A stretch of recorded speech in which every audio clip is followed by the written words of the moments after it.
ঘটনাটো মানে আমি এবাৰ তেল নিব আহিছিলোঁ আমাৰ ঘৰৰ পৰাই নিজৰ ঘৰৰ পৰাই তাৰপিছত আমাৰ ঘৰৰ পৰা তেল নিবলৈ আপোনাৰ এটাত পাইপ লগাই তেলটো মানে ডিপু পৰা নিয়াৰ পৰা কিয় নিব লৈছিলে তোমালোকে আমাৰ ঘৰতে তেল আছিলে হয়তো মানে এইটো ইলিগেলি জমা কৰি ৰাখিছিলা ইলিগেলি জমা কৰি ৰাখিছিলে মই নাই ৰখা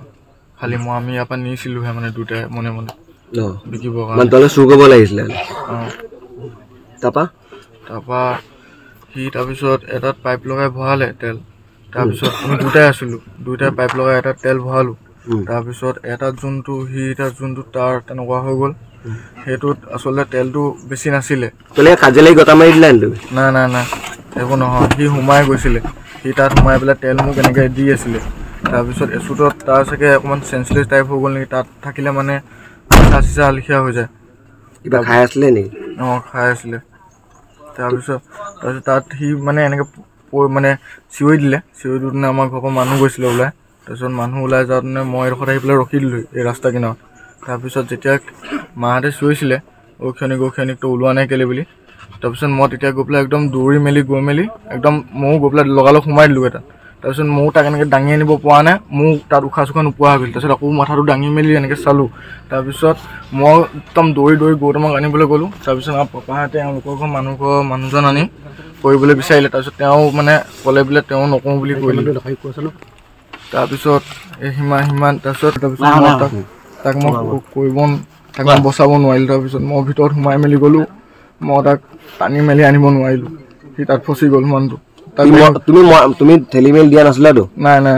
সেইবোৰ একো কোৱা নাই তেনেকৈ চুৰি কাৰবাৰটো কিমান দিনৰ পৰা কৰি আছা চুৰি কাৰবাৰটো বেছি একো তেনেকৈ কোৱা নাই আমি 3-4দিনমান এনেকৈ নিবলৈ আহিছিলোঁ আজি হেৰিও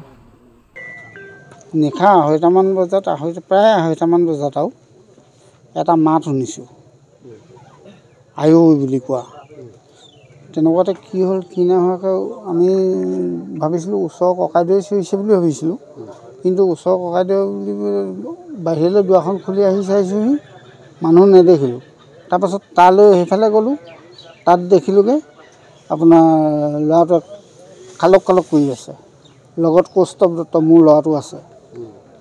মোৰ ল'ৰাটো থাকোঁতে তাৰপিছত ড্ৰামটো এনেকৈ পেলাই দিবলৈ বিচাৰিলোঁ মই বোলো যেনে তেনে বচাওঁ সি মানে জোপ খাই গৈছে নহয় উঠি গৈছে আঁঠুমান তেল পানী আছে তাৰপাছত পেলাব নোৱাৰি পেলাই মই ভিতৰলৈ আহি পেলাই দা এখনে ড্ৰামটো কাটি দিলোঁ তেতিয়া মানে লৰচৰ নকৰা দেখিলোঁ মই নচুলোঁ ভয়তে তেলৰ ষ্টকটো কিমান দিনৰ পৰা হৈ আছে এইটো প্ৰায় 2 মাহমানৰ পৰা কৰি আছে কোনে কৰি আছে এই মই ল'ৰাটো আৰু মোৰ ল'ৰাটো আৰু দীপু বুলি কয় এটা দুইটা কিনা চব তেল চুৰি যায় ন নাজানো ন ক'ৰবাত কি আনে তেল কি কথা এই তেলটো সিহঁতি ক'ত বিকিছিলে জানে নেকি নাজানো সেইটো কথা মোক ক'লে বোলে তই আমাৰ ঘৰলৈ আছোন মোক কেলে বোলে ল'ৰা এটা ডেথ হৈ গ'ল বোলে মই বোলো কেনেকৈ বোলে এনেকৈ তেলৰ দামৰ ভিতৰত মইতো নাজানো তেলৰ দাম কি আহি চাইছোঁ হয় তেল আছে ইয়াত ড্ৰাম এটা আছে ড্ৰামৰ ভিতৰত ডেড বডি পৰিছে লগে লগে মই প্ৰশাসনক ফোন কৰি দিওঁ ফোন কৰি দিয়াৰ লগে লগে মই আমাৰ ছাৰহঁতকো জনাওঁ কথাটো তাৰপৰা তেওঁলোক আহি পিনে এতিয়া তেওঁলোক উদ্ধাৰ কৰি লৈ গৈছে ইয়াৰ পৰা ল'ৰাটো কুৱামা সন্দিকৈ বুলি কয় কুৱামা